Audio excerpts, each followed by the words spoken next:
the hunter, Kalen of Moonscar clan. Across the known world, there is an order dedicated to protecting humanity from the darkness, the Vigils. They are a global fraternity of monster hunters with lodges and chapter houses in every major continent, bound by a common oath to stand against the horrors of the night. But the lodge in Strim is different. Cut off by frozen seas and impassable mountains, the Strim Vigils have faced monsters that the southern lodges can barely comprehend. To survive, Kalen's ancestors, the founding line of this lodge, made a dangerous pact. They did not just hunt the beast, they mastered it. The Strim Vigils are the world's only hunters to control the lycanthropic curse, an internal power they call the Blood Fury. They know the wider Vigil organization never approved of the method, but allowed it for now. Kalen was born into this legacy, the middle child of the Strim Lodge's current master Jorund and his wife Alara. From the moment Kalen could hold a wooden sword, his father trained him, while his siblings Freyda and Ulf learned the broader arts of the Vigil, alchemy, lore, and tracking. Kalen was singled out by Jorund. He had the gift, a cold iron will and a frightening lack of fear, the perfect vessel for the Fury. For years, Kalen's childhood was a grueling regimen of sparring, monster lore, and meditation in the freezing wind. Jorund was a harsh master, but Kalen matched his intensity, eager to one day lead his lodge and uphold the Vigil name. On Kalen's 18th name day, his general training stopped. It was time for the ritual that defined his lodge. Jorund led Kalen deep beneath their stronghold to the ritual cell, its stone walls carved with ancient runes of binding and containment. The air was heavy with the scent of old blood and iron. "The Fury is a storm, son," Jorund said, his voice echoing in the small space. "Many are broken by it. They become the monster and they are given the axe. This is the only way for our Vigil. Control it or be consumed." Jorund locked the heavy iron door, leaving Kalen alone in the dark. Then, from the other side, came the sounds that haunted Kalen's childhood, the wet snap of bone, the tearing of sinew. A low, guttural growl vibrated through the stone. A small slot in the door slid open, and the massive, fur-covered head of the beast pushed through. Jorund, transformed.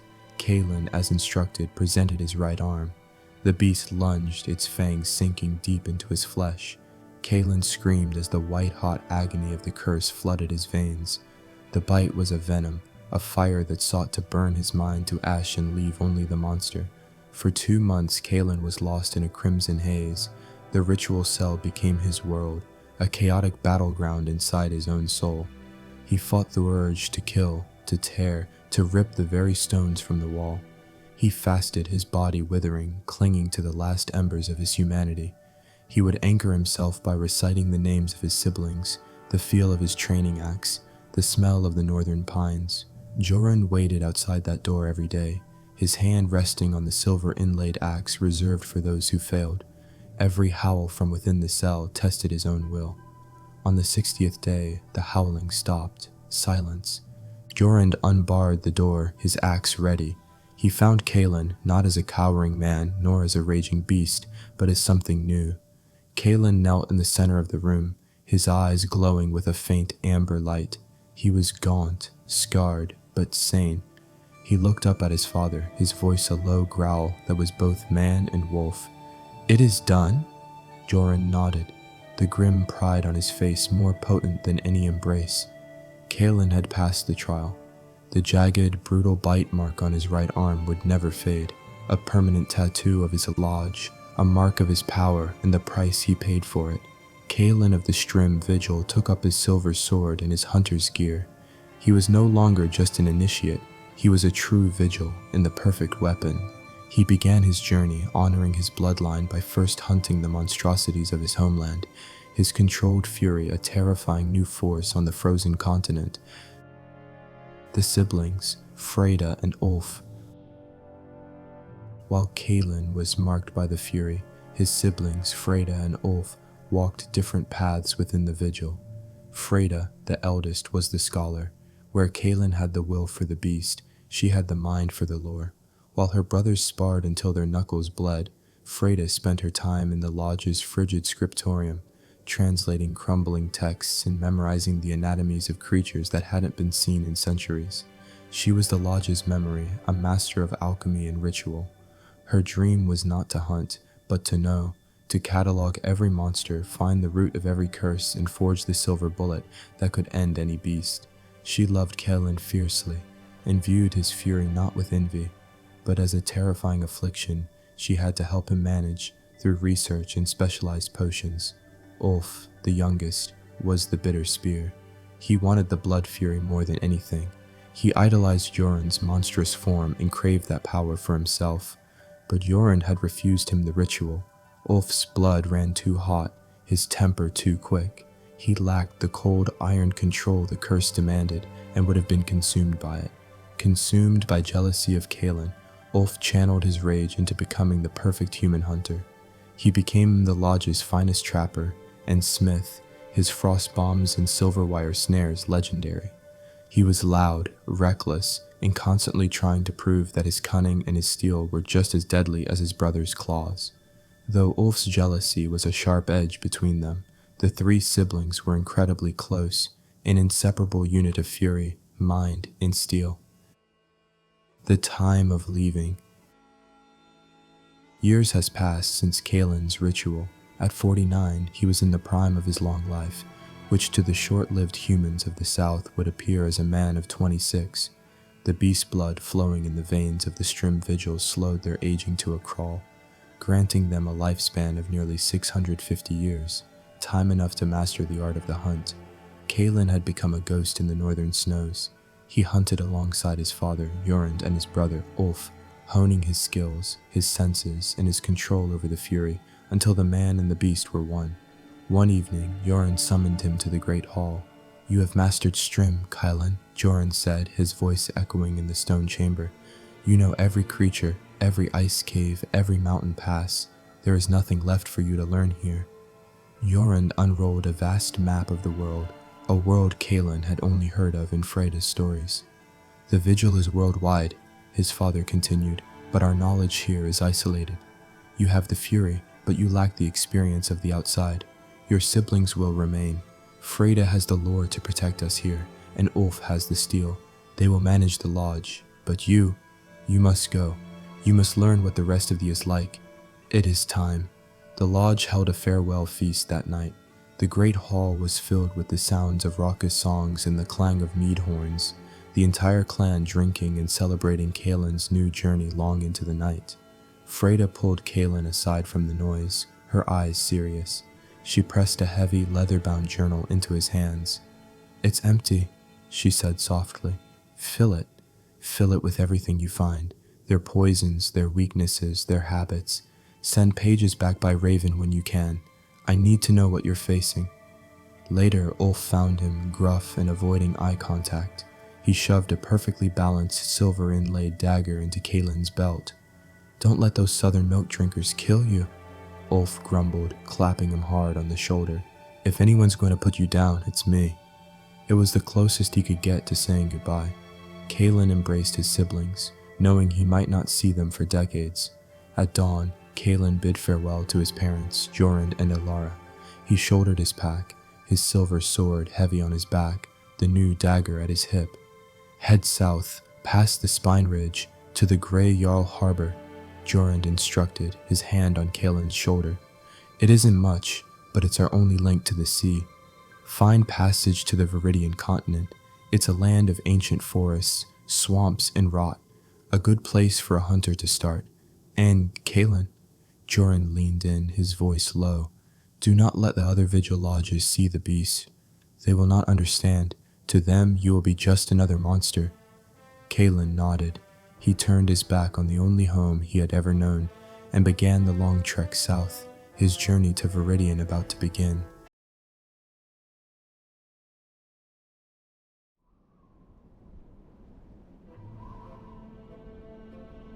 The air in Viridian was thick and humid, a stark contrast to the biting cold of Strim.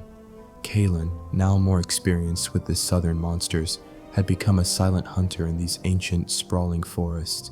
He tracked the elusive bog ghoul through mists as thick as cream, learned the cries of the venomous tree screamer, and filled Freda's journal with observations on their weaknesses and habits, sending pages north by Raven whenever a suitable messenger could be found.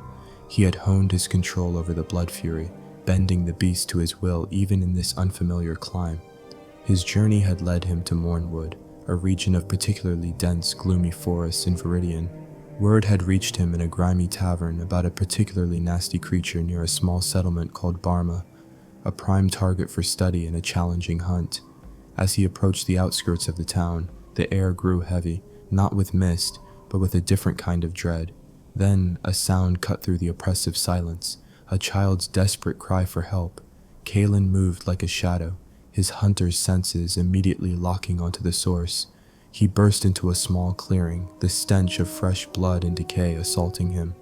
There, hunched over the grisly remains of a recent kill, stood a creature that made even Kalen's battle-hardened heart clench.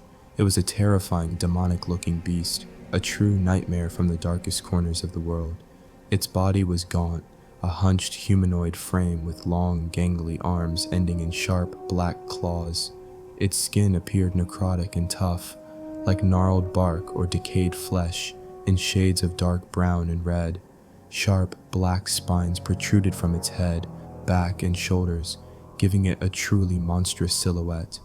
A pair of large, leathery, bat-like wings sprouted from its back, adding to its hellish appearance. The beast's elongated head was dominated by a wide maw filled with long, sharp fangs, and its eyes glowed with a menacing, bright red light. Blood dripped copiously from its mouth, pooling on the ground, surrounded by scattered bones and pieces of broken, blood-stained armor. And there, cowering nearby, was a young girl.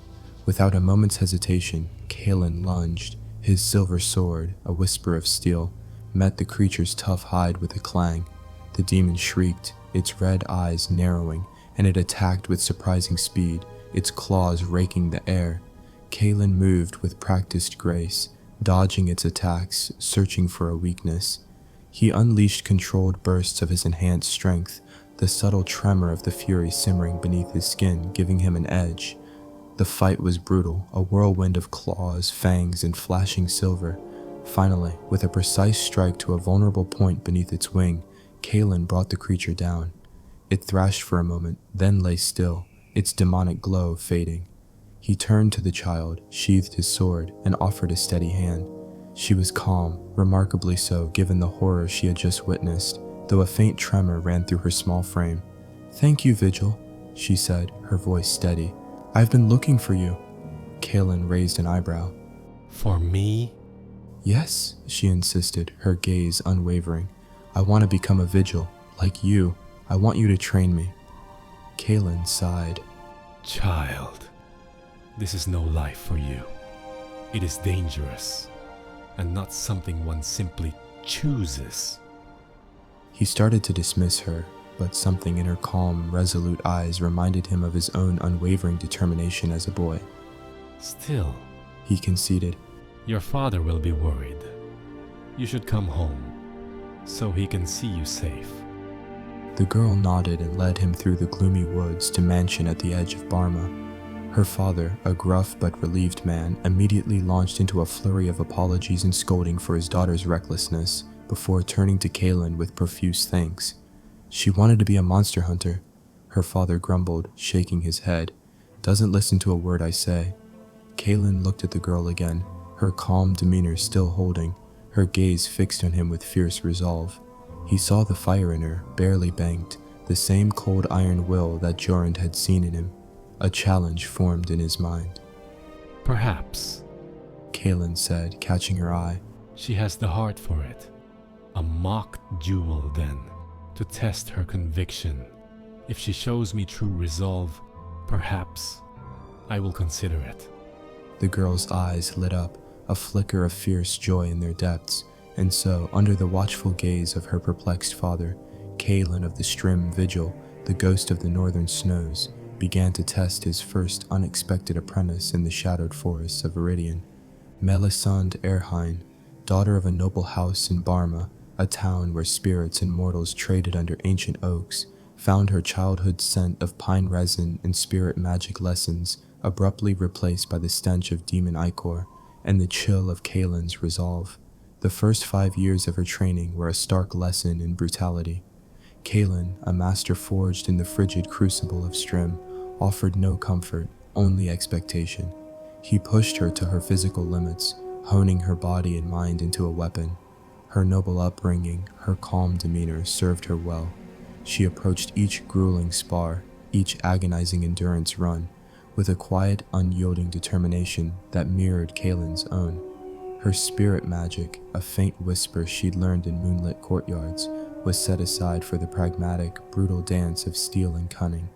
When she made her first kill, a snarling bog ghoul, Kaylin's only acknowledgement was a curt nod, but Melisande understood the hard-won respect in his silence. 10 years saw them become a legend in Viridian. They moved through the ancient forests and steaming swamps like wraiths, a two-person vanguard against the encroaching darkness.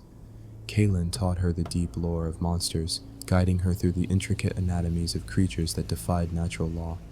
Melisandre's keen mind, once focused on spirit tricks, now devoured strategies for dispatching shadow moths and tracking the elusive grimstalkers. She learned to craft poisons from rare fungi and to recognize the telltale signs of a lurking fiend. Her elegant script filled the margins of Frida's ever-growing journal, detailing the subtle weaknesses of newly discovered abominations. During a particularly harrowing encounter with the grotesque, many-tentacled mire horror that had pinned Kaylin, Melisande, now a woman in her prime, moved with chilling efficiency. Her well-placed frost bomb stunned the creature, allowing her to sever its pinning limb with a silvered axe before the blood fury fully consumed her mentor. Kaylin, stitching his own wound by firelight later that night, looked at her with an intensity that burned colder than Strim ice.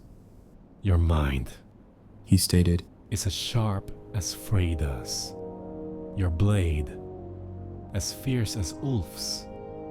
It was the closest he'd come to praise in years. The decade forged their partnership into a seamless, deadly machine. Melisande was no longer an apprentice, she was a hunter, Kaylin's equal in all but the primal power of the Fury. She often served as the strategist, her calm analysis identifying the most vulnerable points of their monstrous prey, while Kaylin acted as the irresistible force, the ultimate weapon. Melisande, now in her early 40s, carried the wisdom of countless battles in her eyes, her movements economic and precise. Kaylin, by contrast, remained a man suspended in time, the beast blood a slow, creeping preservation against the years. One evening, by a crackling fire outside the newly rebuilt Barma, a town that hummed with a fragile peace, thanks in no small part to their tireless efforts, Kaylin reached into his pack. 10 years had passed since he'd found her in that blood-soaked clearing. He held out a small, dark object. It was a single, large wolf's tooth, polished smooth as riverstone and capped in tarnished silver. This is your mark, Melisande. He said, his voice a low rumble. A token of the vigil. You are one of us now. Walk in shadow, fight in light, and protect the world from the darkness. He stepped forward, his gaze direct and unyielding, and for the first time in a decade, Kaylin of the Strim Vigil embraced her. It was a brief, firm hug, a warrior's farewell. With a final shared glance at the moon-drenched forest, Kaylin turned and walked into the night, a silent ghost disappearing into the deep woods, leaving Melisande, now a full-fledged vigil, to her own path.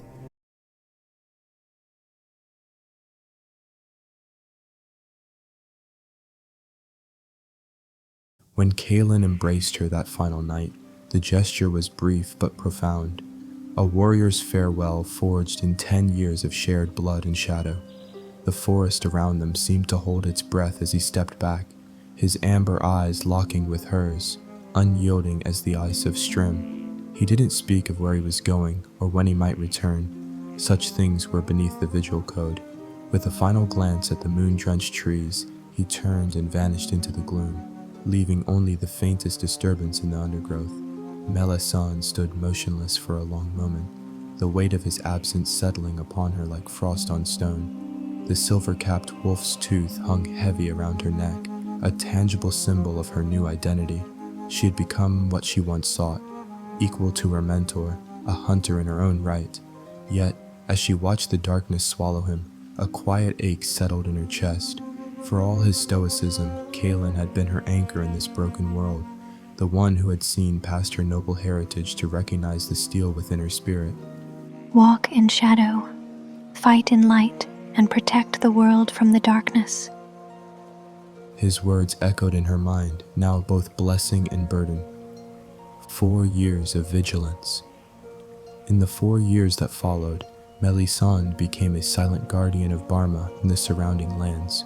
No longer an apprentice, she moved through the forests and swamps with the precision of a seasoned predator, her movements economical and lethal. She patrolled the borders, hunted the creatures that crept too close to human settlements, and maintained the fragile peace that had begun to take root in the wake of their decade-long partnership. Her days were filled with routine, sharpening blades at dawn, tracking monster trails through the mist-shrouded woods, studying the patterns of the shadow stalkers and bogue shamblers that haunted the Gloomfen. At night, she would return to Barma, where she helped maintain the town's defenses, teaching basic survival skills to the younger villagers and ensuring the wards around their homes remained intact. She kept journal updated with meticulous notes on creature behavior, weaknesses, and habitats. Kaelin taught her to do that. She cultivated relationships with local traders, learning to barter fungus bread for essential supplies, and occasionally ventured to the Ashen Market to acquire rare materials for crafting poisons and traps. The night Barma fell. The attack came not with thunderous roars or blazing fire, but with a suffocating silence that swallowed screams whole. It began as a whisper in the wind, a coldness that seeped into the bones of those who dared to listen. Melisande felt it first, a tremor in the earth, a stillness in the air that spoke of something ancient and terrible stirring. She was in the western watchtower when the first shadows detached themselves from the trees, moving with unnatural grace toward the town gates. Her heart pounded as she recognized the telltale signs, the way they flowed rather than walked, the absence of footprints in the dew-covered grass, the chilling absence of sound beyond their approach. By the time she reached the town square, chaos had already taken hold. Her mother, Wilhelmina, stood defiantly before the main gate, her spirit magic flaring like a beacon in the gathering gloom. But the shadows were relentless, their forms shifting and multiplying as they closed in. Melisande watched in horror as her mother's light flickered and died, snuffed out like a candle in a go. Her father, barrister, fought valiantly beside her, his legal mind replaced by primal fury as he wielded his ceremonial dagger against the encroaching horrors. But they were too many, too fast. She saw the moment his body was torn apart, his final cry swallowed by the silence that now dominated the night. In that instant, something inside Melisande shattered. The calm, collected hunter replaced by a creature of pure, unadulterated rage. She grabbed her brother's dagger, its silver blade still sticky with his blood, and charged into the fray. The monsters fell before her, their forms dissolving into shadow as her spirit magic surged forth, fueled by grief and fury. But there were too many, and the town was lost. As the last defenders fell, she made her choice: survival over vengeance. With a final desperate glance at the burning remains of her home, she fled into the night, clutching the dagger and the memory of her family's final moments. The path ahead was uncertain, but one thing was clear: she would find Kaelin. He was her only hope, her only connection to the life she had known. For 3 months, Melisande became a ghost herself, haunting the trails and monster dens of Viridian in search of her mentor. She followed every rumor, every whisper of a lone hunter moving through the wilderness. She questioned travelers, interrogated merchants, and even ventured into the most dangerous regions of the continent, hoping to catch a glimpse of the man who had taught her everything. Her journey took her through the bleak wood, where she narrowly escaped a Shadowstalker colony by using her knowledge of whisper moss to create a diversion. She crossed the Gloomfen, navigating the treacherous drowning paths while avoiding the bog shambler nests that lurked beneath the surface. She even ventured into the Ashen Plains, riding atop an armored beetle she had tamed after a fierce battle with its previous owner. Each day brought new challenges and new disappointments. She found traces of Kaelin's passage, a discarded whetstone here, a distinctive boot print there, but never the man himself. He was always one step ahead, a whisper in the wind, never quite there when she arrived. The hunt for her mentor became as ingrained as the hunt for monsters. each failure fueling her determination to find him. Finally, exhausted and desperate, she returned to the Ashen Market, the unofficial trading hub operating in the sewers beneath the capital's shattered ruins. Meanwhile, Kalen had, in essence, gone feral. The whispers of civilization, even Barma's tenuous existence, had faded from his life. He remained in Mornwood, but deeper in its most shadowed, untamed heart. The 4 years since leaving Melisande had been a solitary, brutal odyssey. He lived purely off the land, a silent apex predator, his senses finely attuned to the pulse of the wild. He sought out the strangest, most dangerous creatures, testing his control over the blood fury against ever-increasing horrors. He observed, he documented, he killed, filling new, rough-bound journals with knowledge that would likely never reach Freda. He was less man, more weapon, perfectly integrated into the brutal ecosystem of Iridian. One day, a faint practical need finally drew him back towards the fringes of human activity. His grindstone was worn to a nub, and his supply of healing poultices, crafted from rare strim herbs he carried, was dwindling. He needed specific tools, things the wild couldn't provide. His path led him to the Ashen Market, an unofficial trading hub infamous throughout Viridian. It was a bustling underworld operating in the sprawling sewers beneath the capital's shattered ruins. The air there was thick with the scent of damp earth, unwashed bodies, and the curious tang of fungus bread, the staple currency of this subterranean society. Salvaged nails, rusty iron, and strange glowing fungi were bartered alongside more conventional, if often illicit, goods. Kalen moved through the shadowy tunnels, his presence a stark, quiet contrast to the raucous haggling. His eyes, keen and watchful, scanned the makeshift stalls. He ignored the dubious charms and dubious drinks, seeking out a grizzled merchant with a reputation for quality whetstones and a quiet alchemist who dealt in potent, if sometimes unstable, potions. He acquired a sturdy new grindstone, heavy and true, and a small pouch of various vials. As he turned to leave, a faint, familiar scent, subtle beneath the market stench, caught his attention. A ghost of pine resin, a hint of something he remembered from Barma. He paused, his head cocked, but quickly dismissed it. The market was a confluence of 1,000 smells and shadows. He had supplies now. His path lay back in the wild. She moved through the shadowy tunnels, her eyes scanning the makeshift stalls for any sign of the northern man she sought. She approached a grizzled merchant known for his extensive network of informants. "I'm looking for a man," she said, her voice steady despite the exhaustion weighing down her limbs. "Tall, broad-shouldered, with eyes that glow amber in the dark. He carries a silver sword and moves like a shadow." The merchant studied her for a moment, then nodded slowly. I've heard of him. Came through here not long ago. Bought a grindstone and some healing poultices. Quiet fellow, didn't say much." Melisandre's heart leapt at the news.